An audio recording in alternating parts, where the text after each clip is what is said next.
should we just go into our weekly the Twitter questions I came across? This is one I find really interesting, especially your guys' take. How do you define immersion in a TTRPG? It depends, because there's the literal take on it where it's like you dress up and you have like a thing in front of you and it's very, you know what I mean. Like, but the thing is, to me, you could dress up and do all of the spectacle and still not end up immersed. Yeah, that's true. I always dress up as my character every single time. You're and just that looking always for helps an excuse. Me. I know. Yes, an excuse, but also it just that helps me. Like, I think different people help, or it helps. Different things help different people. Oh my goodness. Oh no, I'm gonna get into something really. It's not technically immersion, but like what helps me get into running a game, even before I was streaming games. You talk about like, oh, I love I would do graphical overlays for my campaigns to get me into the headspace. I've had that, and I've had people look like, I thought we weren't streaming this. We're not. I'm just weird.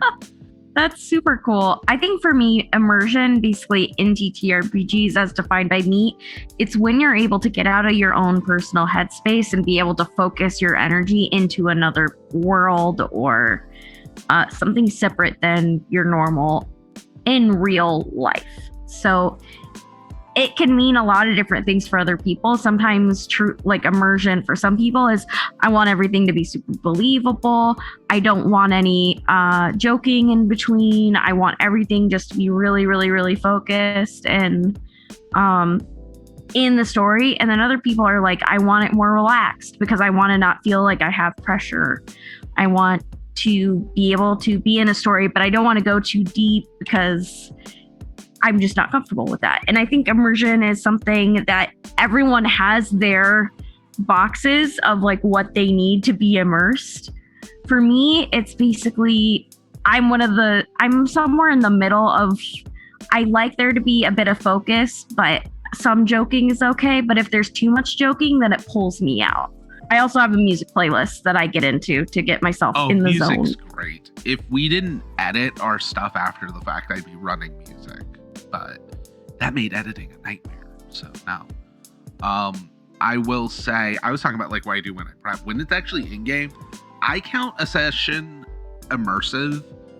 The sessions when we're done, especially not with streaming stuff and like the camera, like we're no longer live stuff and everybody's just like, I'm gonna need a minute. Yeah. That like, and this isn't just a TTRPG thing, especially since we do roleplay heavy stuff. So us as performers, this can happen outside of games. But it's like when I get so into a character, they start doing mannerisms I didn't plan for them to do. When I'm feeling the emotion I'm wanting to portray, deep in the middle of my chest is where I do mine. Like if my character's upset and I start to actually feel it. If I'm scared, I feel it. It's a problem. Like, oh yeah. Like I've been running that personally, like with Clarice being so upset all the time. I'm like, this is not good for my chronic pain or mental health. I need to fix something. But yeah, like that's one thing. Like being immersed is just like being able to feel the character fully. Yeah. And or even just like not worrying about whether you have to order dinner tonight. Like, because you're just that into the game. God, there have been like, so many where we end and at least one of us are just like, I just realized I haven't eaten. Yeah, that. Like, at all. It's been 4 hours. I forgot to eat. No, actually, a really good example of this that I might throw a clip up of. I'm lazy. It probably won't. When I did the NPC, when you guys recontacted the librarian and the end of our Call of Cthulhu one last Tuesday, I didn't have him planned at all. I didn't write down any of that stuff he said. I improvised that whole character. But like once I started doing him, I just fell into the character. You are seeing but a fraction of the dimensions we can comprehend.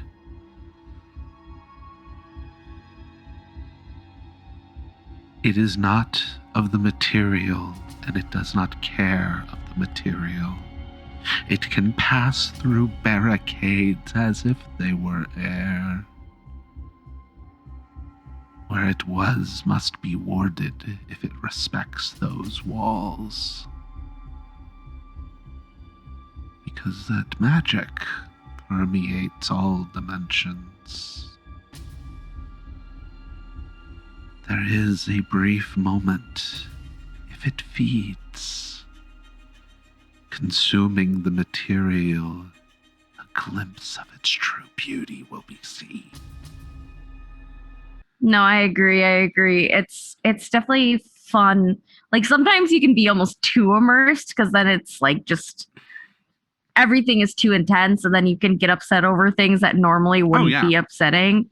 But in general, I think immersion's really key to D&D because it makes people invested in the game. Because if you can immerse yourself and like be in it, you care more about it. Oh, definitely. Oh, yeah. Again, we're very role play focused, so for us it tends to be like emotional immersion, because there are people that like the very specifics of mechanics is immersive and like it makes it feel more real and stuff. And we're just here like, that's cool, have fun with that. Did I feel it in my soul?